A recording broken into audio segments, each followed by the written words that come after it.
தேனி அல்லி நகரம் ஹைஸ்கூல் தெருவில் வசித்து வந்த லீலாவதி என்பவர் வீட்டில் இருந்து கடந்த 19ஆம் தேதியன்று காலையில் தண்ணீர் வெளியேறியதைக் கண்ட அக்கம் பக்கத்தினர் லீலாவதி வீட்டிற்குள் சென்று பார்த்தனர்.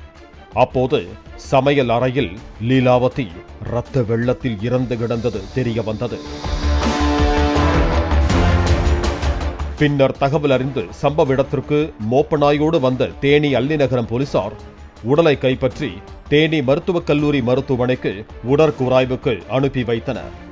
லீலாவதி கணவரை இழந்த நிலையில் தனது மகள் கௌசல்யா மற்றும் மகன் காமேஷ் ஆகியோரோடு வாழ்ந்து வந்தார்.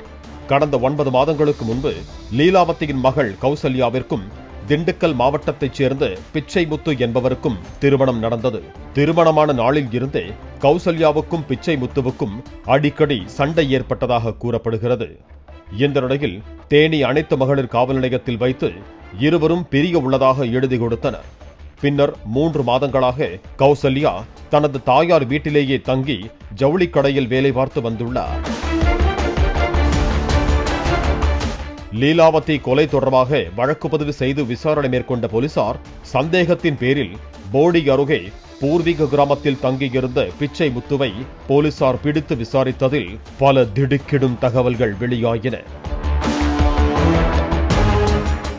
மனைவி தன்னை விட்டு பிரிந்து வாழ்ந்து வருவதற்கு மாமியார்தான் காரணம் என்று நினைத்து ஆத்திரத்தில் இருந்த பிச்சை முத்து சம்பவத்தன்று வீட்டில் மாமியார் மட்டும் தனியாக இருப்பதை உறுதிப்படுத்திக் கொண்டு வீட்டில் நுழைந்துள்ளார்.